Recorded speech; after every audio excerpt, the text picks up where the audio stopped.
નમસ્કાર મિત્રો, હું છું શાંતિલાલ. મારી યુટ્યુબ ચેનલ શાંતિલાલ સોલંકી ગુજરાતી બ્લોગમાં તમારું સ્વાગત કરું છું. મિત્રો, આજે આપણે આવ્યા છીએ મહુવાથી 2 કિલોમીટર દૂર સાવરકુંડલા રોડ પર આવેલા મોહનદાસ બાપુના આશ્રમમાં તાવેડા ગામમાં. ત્યાં પરમ પૂજ્ય સંત શ્રી શામળા બાપુના જીવન ચરિત્રનું એક શ્રીમદ ભાગવત શામળા ભાગવતનું આયોજન કરેલું છે અને વક્તા છે હિરેનદાદા જોશી. તો ચાલો આપણે સર્વપ્રથમ અંદર જઈએ અને આપણે શામળા બાપુના, બજરંગદાસ બાપાના અને મોહનદાસ બાપુના મંદિરના દર્શન કરીએ. આ બજરંગદાસ બાપુના અને મોહનદાસ બાપુના ગુરુ શામળા બાપુ એટલે એનો જ આશ્રમ ગણાય છે. તો ચાલો આપણે અંદર જઈએ અને તમને સમગ્ર માહિતી આપું અને કથાનું પણ રસદાર છે. મિત્રો, ખૂબ જ સુંદર છે. ઉપર બજરંગદાસ બાપા, શામળા બાપા અને મોહનદાસ બાપાની મૂર્તિઓનું એક પ્રતિમા મૂકેલી છે. અહીંથી મુખ્ય પ્રવેશદ્વાર છે. તો ચાલો આપણે અંદર જઈએ. અંદર વિશાળ ડૂમ નાખેલા છે. આપ જોઈ શકો છો. કથાનું ખૂબ જ સુંદર આયોજન કરેલું છે. મિત્રો, કથાનું આપણે વ્યાસપીઠ સંત શ્રી મોહનદાસ બાપુ સત્સંગ હોલમાં છે. આ છે ભોજનના જમણવાર માટેનું રૂમ છે. ચા પાણીનો સ્ટોલ આવશે. આપ જોઈ શકો છો. સામે શરબતનું સ્ટોલ છે. ચાલો આપણે અંદર જઈએ. હિરેનદાદા આપને રસપાન કરાવે છે કથાનું.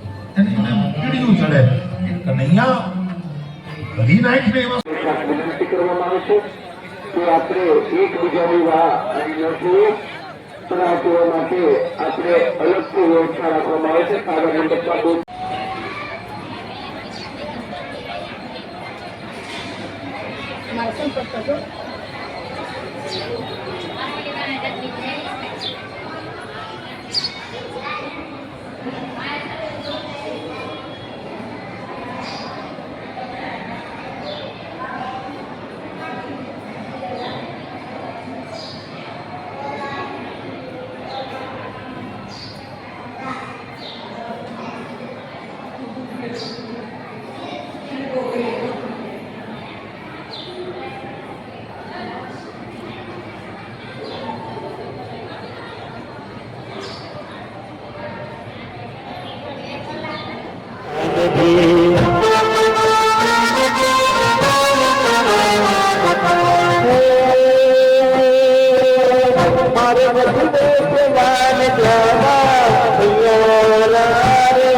માથું ભટકાવે અને હે મુજબ થયું અને મનને પકડીને આકાશ મંડળમાં ફેરવે, ધોબી કપડા ધોવે, એમ મનને પછાડ્યા, સાવરને માર્યો, મુસ્તિકને માર્યો અને સંતોષન આવ્યા એને માર્યા. મન સબીજા મતોને કહે કે જાઓ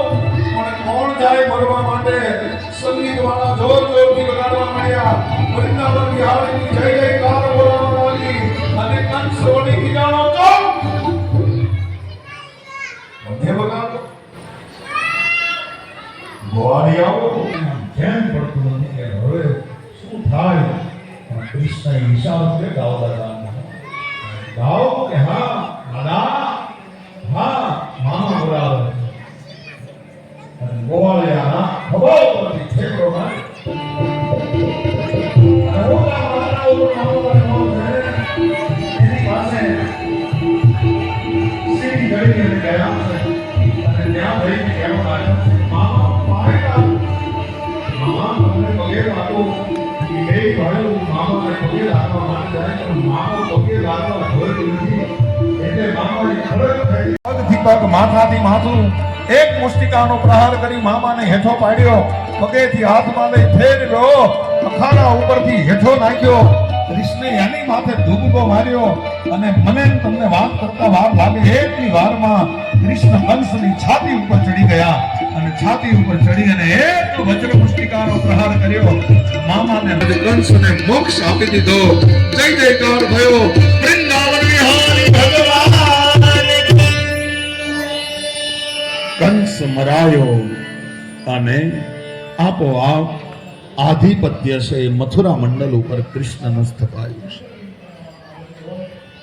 માર્યો ને કંસને પછી તો બધાએ હથિયાર હેઠા મૂકી દીધા કૃષ્ણને હાથ જોડીને ઉભા રહ્યા કંસને બે પત્નીઓ હતી એકનું નામ અસ્તિ અને બીજીનું નામ પ્રાપ્તિ હતું બે વિધવા થઈ ભગવાન એને સાંત્વના આપી છે કે કંસના ભારથી ભુવંડળ પરેશાન હતું અને એને મારવો પડે એમ જ હતો એ જરાસંધની દીકરી છે કંસની પત્ની છે ભગવાનને થાક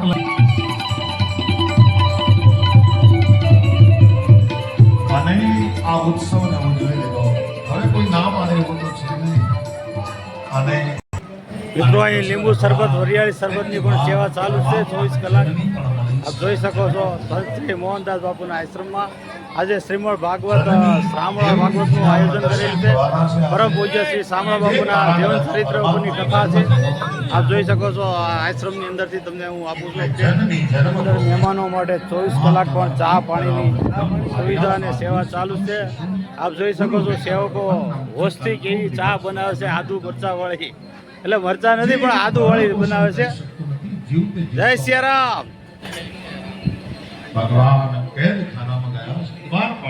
તો મિત્રો એકવાર આપણે સંત શ્રી મોહનદાસ બાપુના આશ્રમમાં આવો દર્શન કરવા આવો લાવો પછી નહીં મળે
આપ જોઈ શકો છો અહીં મહાપ્રસાદ બની રહ્યો છે જે કથા પૂર્ણ થતાં જ અહીં ભક્તોને પ્રસાદ દેવામાં આવે છે આપ જોઈ શકો છો અહીં પ્રસાદ ચાલુ રહ્યો છે વિશાળ વાસણોની અંદર આપ જોઈ શકો છો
મિત્રો વિડીયો કેવો લાગ્યો લાઈક શેર કોમેન્ટ કરજો અને કોમેન્ટમાં જય સિયારામ લખજો, બાપા સીતારામ લખજો અને મિત્રો વિડીયોને શેર કરજો તમારા મિત્રો. આવા ધાર્મિક વિડીયો જોવા માટે મારી યુટ્યુબ ચેનલ શાંતિલાલ સોલંકી બ્લોગને સબસ્ક્રાઈબ કરજો. ચાલો મળીએ આગલા બ્લોગમાં, જ્યાં સુધી તમે બાપા સીતારામ.